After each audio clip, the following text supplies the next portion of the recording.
Dit is vandag Vrydag 28 Augustus. Baie welkom by hierdie luistermeditasie. Die teksgedeelte waarby ons vandag gaan stilstaan is Jesaja 49 vanaf vers 13 tot vers 16. Die doel van hierdie gebedsmeditasie is om jou te help om dieper vrede te vind in die alledaagse en oop te wees om deur die Gees van God verander te word. Ek nooi jou nou om tot rus te kom, 'n paar keer diep asem te haal en bewus te raak van God se nabyheid.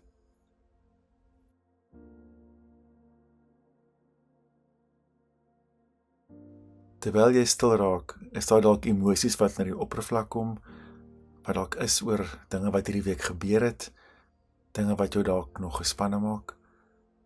Sien dit, erken dit, gee dit 'n naam en laat dit weer gaan.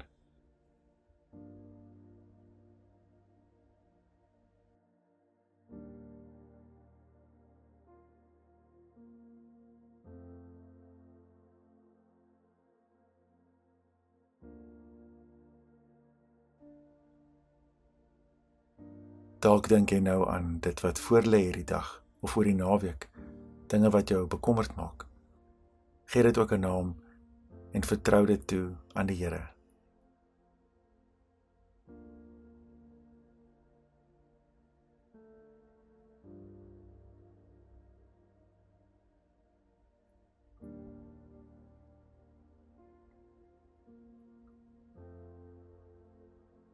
Ontvang God se genade en vrede.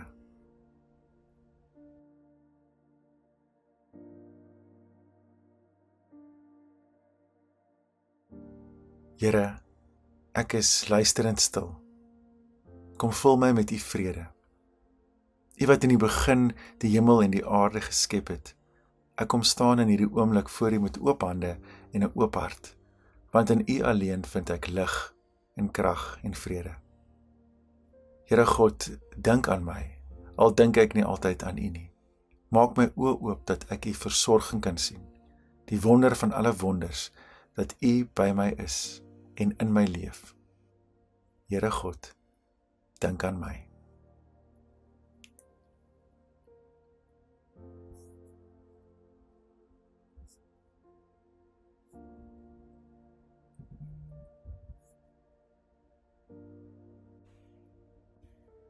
Jesaja 49 vers 13. Jubel hemel, juig aarde, sing vrolik berge. Die Here het vir sy volk uitkoms gegee. Hy het hom ontferm oor sy volk wat in nood was. Sion sê, die Here het my verlaat, die Here het my vergeet. Kan 'n vrou haar eie baba vergeet? Haar nie ontferm oor die kind wat sy in die wêreld gebring het nie? Selfs al sou so iets kon gebeur, ek, die Here, sal jou nie vergeet nie. Ek het jou naam in my handpalms gegraveer. Ek sien jou mure altyd voor my.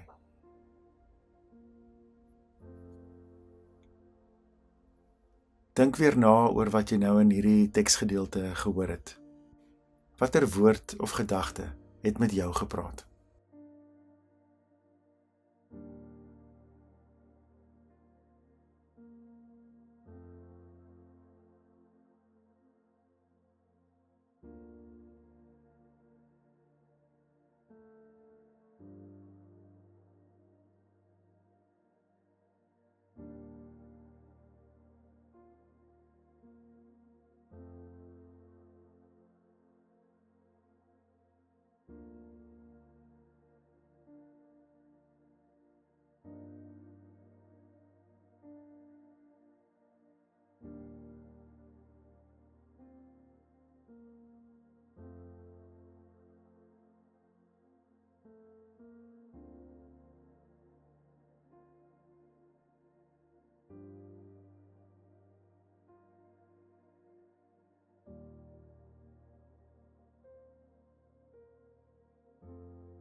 In hierdie gedeelte hoor mense 'n eg menslike vraag.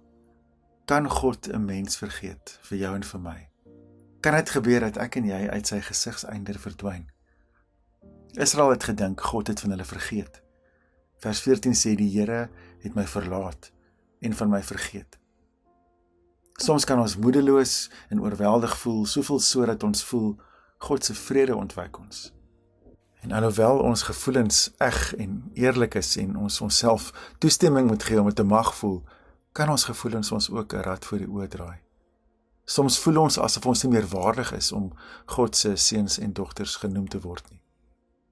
Of soms voel ons net verwaarloos en afgeskeep, of erger nog, opstandig. In hierdie teksgedeelte herinner ons opnuut aan God wat ons versorg. God wat in diepste ons menswees verstaan en ook nie bedreig word deur hierdie vrae wat ons vra nie. In die teks kry ons twee aangrypende beelde. God word beskryf as ons moeder. Vers 15 sê, kan 'n vrou haar eie baba vergeet en haar nie ontferm oor haar kind nie. Selfs al sou so iets kon gebeur, sê vers 15, ek die Here sal jou nie vergeet nie. Ek sal nooit daardie oomblik vergeet toe ek ons pasgebore tweeling vasgehou het nie.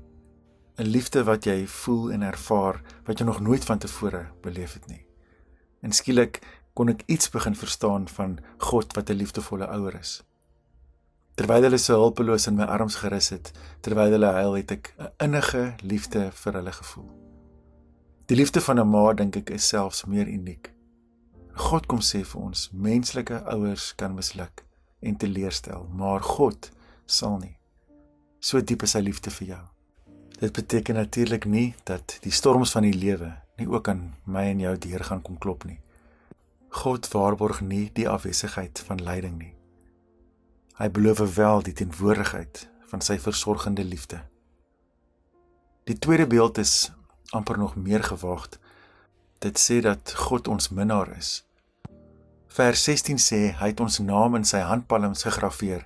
Dit is iets wat geliefdes destyds letterlik gedoen het. Jy kan jouself amper verbeel dat God na sy eie handpalms kyk en homself daarin herinner hoe oneindig baie sy liefde vir ons is. Hoe help hierdie twee beskrywings van God se sorg jou in jou geloofsreis?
Hierdie God is natuurlik nie net ons moeder en minnaar nie, maar ook ons middelaar. Immanuel, God met ons, God wat mens geword het. God wat nie eenkant staan en toekyk nie, maar saam met ons kom leef en lag en ook kom ly. Hy wat dit voel in sy vel. In die rampe van hierdie wêreld raak God so dat Christus op die ouend uitroep, my God, waarom het U my verlaat? God kom staan met sy liefde in ons diepste donker. Hy het ons so innig lief dat hy ons name deur sy offer op die palms van sy hande gegraveer het. Dit is dieselfde graverings en kentekens op sy liggaam wat hy na sy opstanding aan Thomas gewys het, gesê het, kom voel, kom vat, kom kyk en glo. Dit bly vir my verbuisterend om te dink die God wat ons so innig lief het en vashou, is ook die een wat die sterrestelsels geskep het. Sy mag lê juist daarin dat hy ons vrymaak om ook te reageer op sy liefde vir ons en ons lewe hiervolgens in te rig. So kan en sal God 'n mens ooit vergeet? Ek dink die vraag is eerder, kan 'n mens so 'n God vergeet? Ek nooi jou uit om nou in stilte te sit en na te dink oor wat in jou hart beweeg het tydens hierdie meditasie. Praat met die Here daaroor.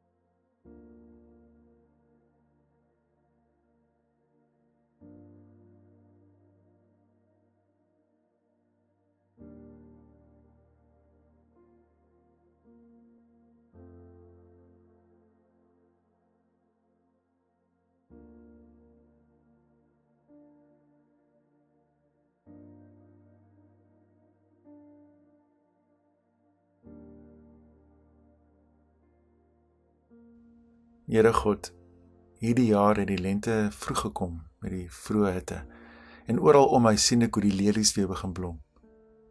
En hulle spin nie en maak nie in skure by mekaar nie, en tog is hulle mooier as al die heerlikheid wat ek op aarde kan vergader. Here, help my om aan U sorg te dink elke keer as ek hierdie maand 'n lelie sien. Help my om tog te verstaan dat ek nie deur my te bekommer iets in die lewe kan verander nie. Verdryf dan my angs en vrees en my neurotiese gejaag om alles wat ek moet doen klaar te kry. En leer my om in hierdie oomblikke wat ek oorweldig voel, eenvoudig te vertrou op U sorg, U nabyheid. Ek weet, Here, U sê vir my, ek sal jou nooit vergeet nie. Help my wanneer ek dit nie kan voel nie. Hou my vas wanneer ek self nie meer weet hoe om vas te hou nie. Gees van God, kom leer my dan in Augustus maand om soos 'n lelie van die veld te leef. Amen.